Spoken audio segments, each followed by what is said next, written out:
छान बुद्धी सुचावी. कारण ते ब्राह्मणी व्यवस्था कुठली गोष्ट करताना ते विचारपूर्वक करतात. ते त्यांच्या ध्येयात बदल करत नाही. ध्येय त्यांचं जे आहे ना विजन, त्याच्यात ते कधीही बदल करत नाही. आपलंही ध्येय आहे प्रबुद्ध भारतचं, पण आपण भरकटलो आहोत असं मला वाटतं. आता पहिला आरोप आहे पुष्ट क्रमांकाचे दिलेले, शीलवान बुद्धांवर पत्नी यशोधरेशिवाय मधुरा, मंजुळा अशा अनेक सुंदर स्त्रिया शय्या सोबतीसाठी आयुष्यात आल्याचा नाटकात खोटा आरोप 123 पानावर. तथागतांनी स्त्रियांना पापयोनी मानून अपमानित केल्याचा आरोप 129व्या पृष्ठावर आहे. बुद्धांच्या पवित्र भिक्खू संघात भीक मागच्या संघ संबोधन हिनवले 130 पानावर आहे. भगवान बुद्धांनी भीक देणाऱ्या बुद्धांच्या पवित्र भिक्खू संघात भीक माग्या संघ संबोधन हिनवले. भगवान बुद्धांनी भीक देणाऱ्या भिकारी केल्याचा आरोप नाटकात केला. बुद्धांच्या पवित्र भिक्खुनी संघात कामसुखाचा आनंद उपभोगणारा संघ मानलाय.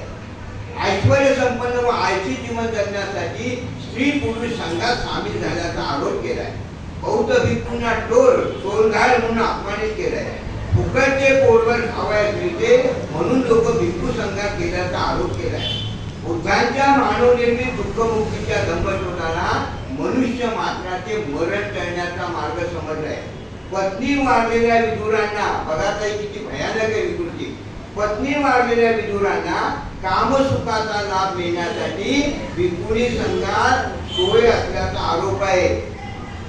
बुद्ध धर्माच्या प्रचारासाठी अपार कष्ट सोडणाऱ्या भिक्खू संघात श्रीमंत संघातील संन्यास संपूर्ण आहे.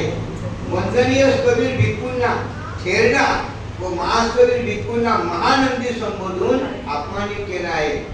वैर सोडा, शस्त्र खाली ठेवा, दंडबलाहून क्षमा हितकर आहे. या बुद्धवाणीला भंगर छंदाचे वेळ ठरले. बुद्धवाणीचे अनुसरण करणाऱ्या शाक्यांना नेभलट बुद्ध धर्मीय शाक्य मानले. विज्ञाननिष्ठ बुद्ध धर्माकडे जनतेने वळू नये म्हणून बुद्ध वेळात बळी पडू नये असा अपप्रचार केला. बुद्धवाणी ऐकून जंगलचा सिंह आपली नखाग्रे व दाढा कापील तर उद्या त्याच्या पाठीवर माकडे बसतील.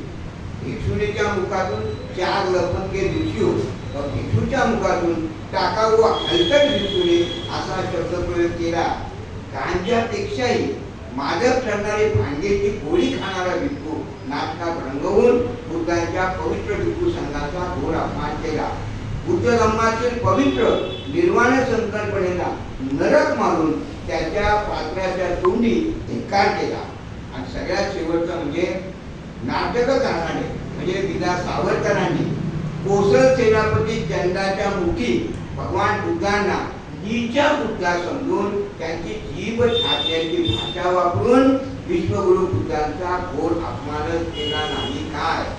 काही गोष्टी अशा आहेत काही की मी माझ्या आईसमोर, पत्नीसमोर आणि बहिणीसमोर बोलू शकत नाही. इतकी भयानक गोष्ट त्याच्यामध्ये पण सांगितलेली आहे. आणि असं नाटक तुम्ही त्याच्यात थोडे फेरफार करून तुम्ही रंगमंचावर आणता, तुमचे हेतू किती विकृत आहेत हे लक्षात घेतलं पाहिजे. आणि हे एन भालेरावांनी जरी म्हटलं तरी हा भाग कसा न करता आपण संपूर्ण बौद्ध समाजाच्या वतीने भूमिका घेतली. त्याच्यामुळे कोणी टार्गेट होणार नाही. आणि संघटनांनी आता या गोष्टी ठरवायचे. कालचा कार्यक्रम बंद पाडलेला आहे, आपण पुण्याचा कार्यक्रम पण बंद पडला, नंतर नाशिकचा पण बंद पडला आणि तिकडचे कार्यक्रम बंद पडले. कारण आंबेडकरी समाजाला पण आपण जागृत केलं. हा समज बुद्धांसाठी, बाबासाहेबांसाठी